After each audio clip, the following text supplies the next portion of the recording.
Good morning. Good morning. How's everyone doing? I feel so grateful to be invited back to speak on the Creative Mornings stage. This is my second time speaking at a Creative Mornings event. The first one was in January of 2016 in Fort Lauderdale, and no one knew who I was. In the end of 2015, I really wanted to get involved in the community, and I wanted to make some friends. So I went to a Creative Mornings by myself, didn't know one person, and I saw a speaker share his story. And I said, I want to share my story. And so I asked the organizer, can I share my story? They took a chance on me. And the talk that I gave resonated with people. So much as some people are sitting in this room 18 months later. And that's even how I met Yulia. And so in the past 18 months, since that time, my life has completely transformed to today, where I will be sharing a story on my thoughts on equality. And I'm going to be really focused on why I think we need to stop focusing on inequality. Just hear me out for the time being. But for those of you who are new, let me introduce myself properly. My name is Alexa Carlin. As Yulia said, I am the founder of the Women in Power Expo. I'm a public speaker and creator of beapublicspeaker.com. But that doesn't really tell you who I am, more just what I do for a living. And I think there's a better way to connect in this world. So in this short 20 minutes, I'm going to share with you a little bit about who I am, how I got to where I am today, and why you should all care. And hopefully, I'll inspire you along the way. Sound good? Yeah. So I got my start as an entrepreneur when I was 17 years old. I started my first business designing jewelry for an LA-based fashion company. And then that led to me running an entire business from my dorm room at the University of Florida. And this entrepreneurial spirit just continued to grow. I started a blog in college called Hello Perfect, and our mission was to redefine perfection to help young women gain confidence and self-esteem. That led to me being on the Oprah Winfrey Network and to where I am today, as founder of a national movement empowering women to connect and collaborate and grow and create successful businesses as female entrepreneurs. I was recently on the cover of Meetings and Conventions magazine as one of 15 young professionals to watch. Thank you. I share this with all of you not to look super cool or anything, but because one, I'm going to share with you a few lessons I've learned, and I want you to take them to heart. So I need to show some credibility. And two, because I want to tell you before we get into the real talk of this session, is to understand that wherever you are in your journey, especially in your professional career, everything that you've been through has helped you become, who you are and where you are today, and is helping you get to where you want to be. I would not be standing here if it wasn't for a little bracelet that I designed when I was 17 years old. Everything led into something else to make me who I am. And if we had more time, I would tell you and show you how all of the pieces of the puzzle really do connect. And so I want you to trust wherever you are, whether you feel that you're 10 steps behind, whether you're in a place of just being stuck, or whether you're at a place you want to be but ready to get to that next level. Trust where you are and never give up. So now let's get into the theme of equality. Now most people thought, okay, Alexa's speaking on equality, it's going to be about women's equality. I mean, that would make sense as I am the founder of the Women in Power Expo. But I always say when you're around me, I like to say, expect the unexpected. So I was really thinking about equality and what it meant to me.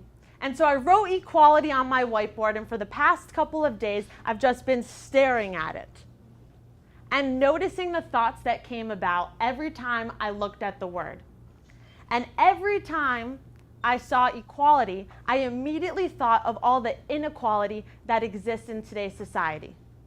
Think about it. When we talk about equality, a lot of times we talk about what's wrong, right? We talk about how there's still a fight for LGBTQ rights, or how there's still a pay gap between men and women, or how there's still this political climate that causes our society to be fearful.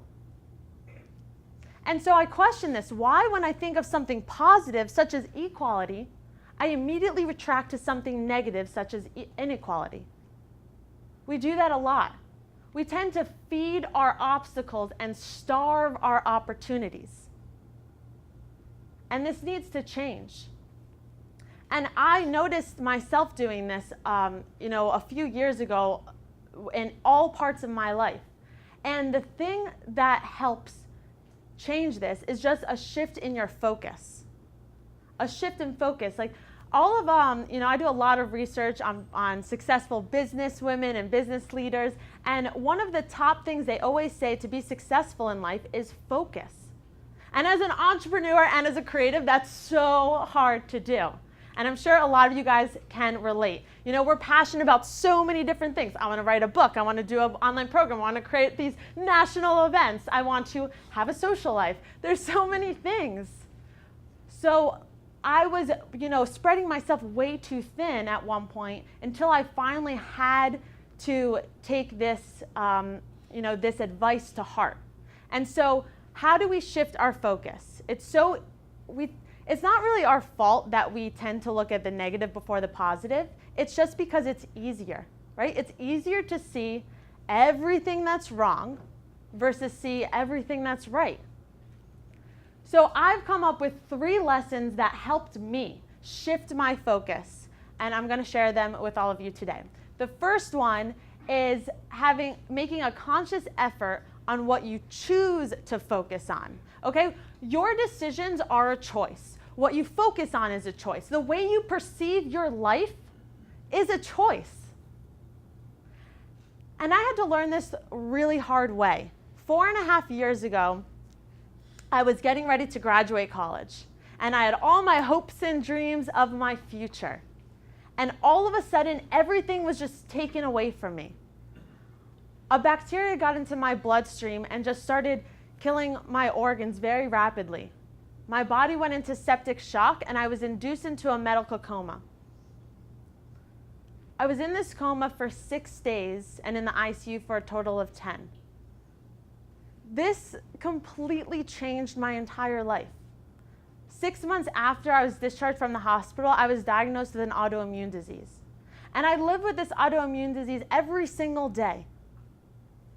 And for 4 years, my focus was on the pain and the suffering and the heartache and the depression and feeling like life was just not fair. Why? Why did this happen, right? I'm a 21-year-old. I just want to live my life. I just want to have fun. I just want to go do the things I've always loved to do. But day in and day out, I would wake up in physical pain. And when you're in physical pain, it's very hard to focus on anything else but that physical pain.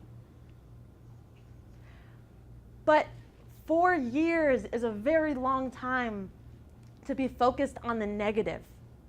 And so I had no choice but to shift my focus.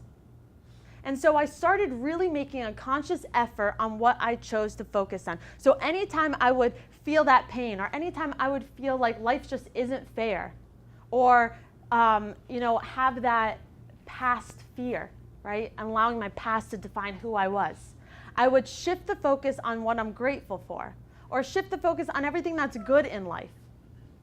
Looking at the sun and be like, the sun rose today. That's awesome. and so that really helped, because we have to understand that our thoughts are forming the world. We must choose them wisely. They're not just forming your world either. They're forming everyone's world.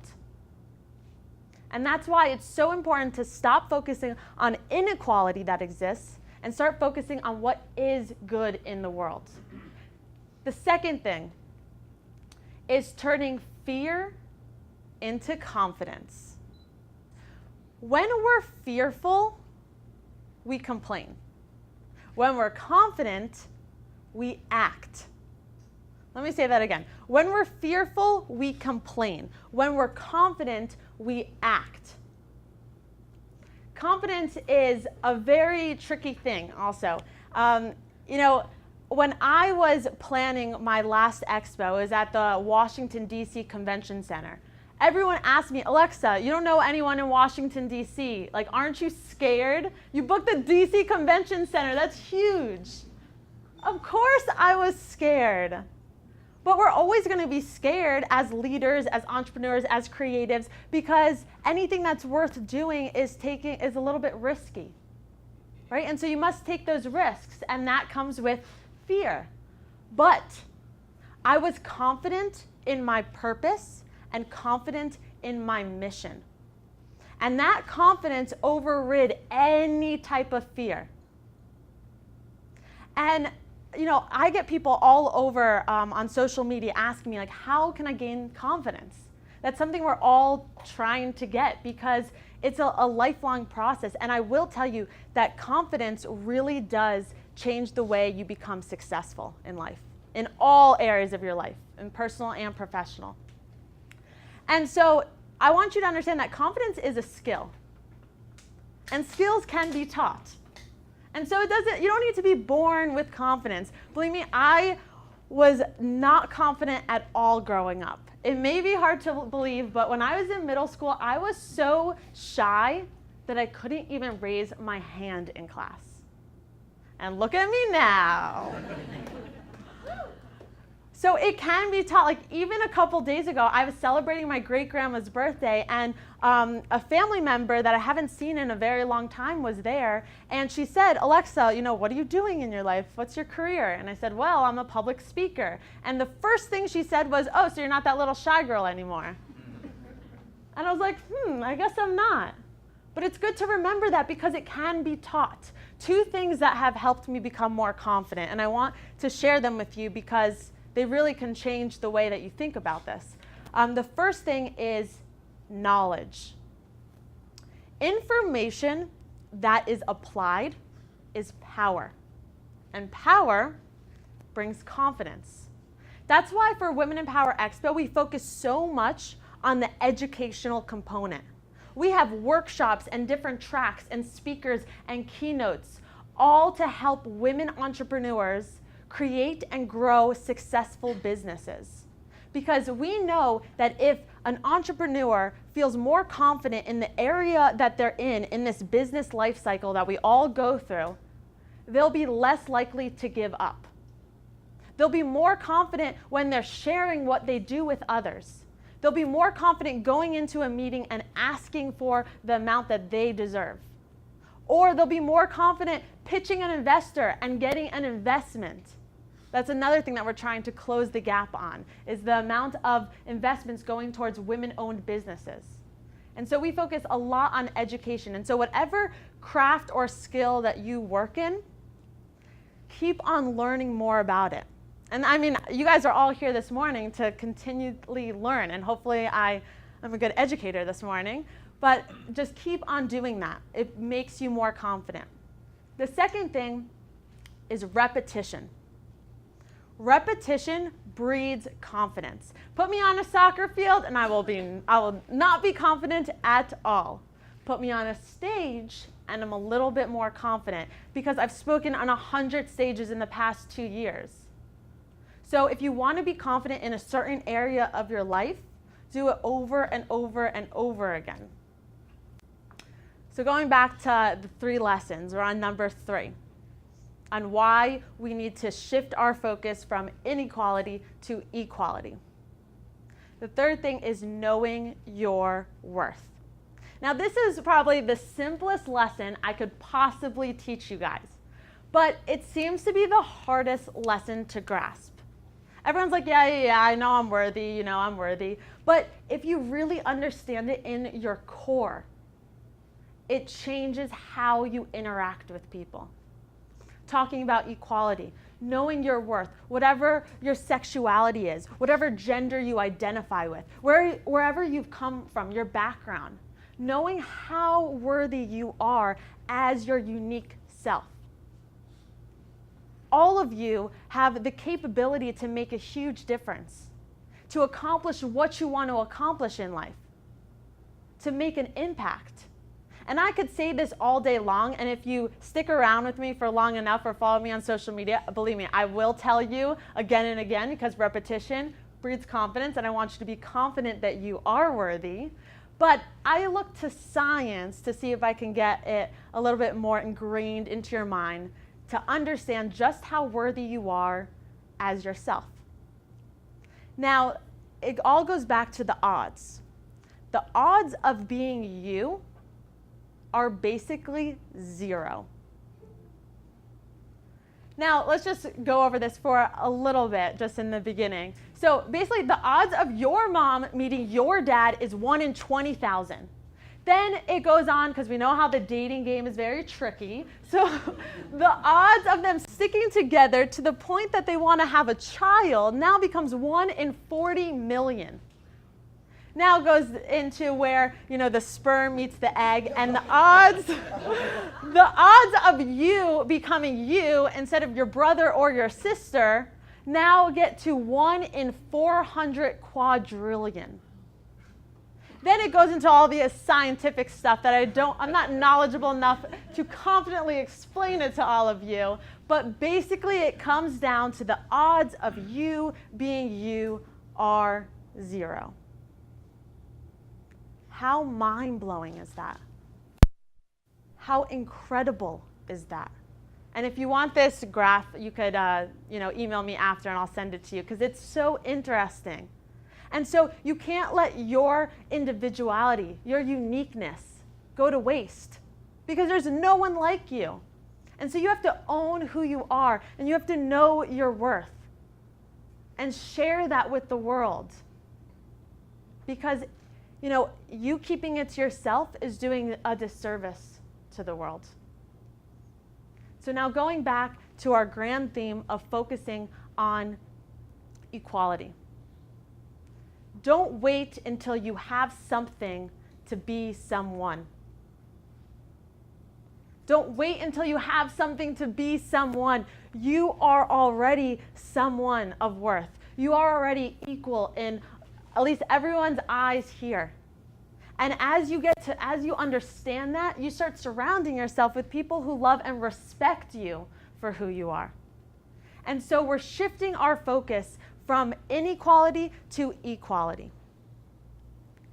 And I have to say, I'm actually a little bit grateful for the inequality that has existed in our world so far. And I know that sounds so crazy, but just hear me out. I believe that it's inequality that has helped people discover their fullest potential. Think of all the leaders in the world. Martin Luther King Jr., for example. He discovered his fullest potential because he saw something that was not right and he wanted to change it. He wanted to make the world a more equal place to live in. And so it's the obstacles and the struggles and the things that we don't think are good that push us to discover who we are and what we're capable of. And that to me is amazing. And so share that. Think about if on social media and in the news, it was all, videos and articles about people doing good and people accepting one another. Don't you think more people would accept others for who they are? Because let's face it, most people are followers, right? You don't raise your hand until other people raise their hand. That's just the way it is. And when you see all of that inequality, it's kind of like following this downward spiral of a trend. But if you saw more people doing random acts of kindness, it's like, maybe I should jump on this bandwagon and do a random act of kindness today.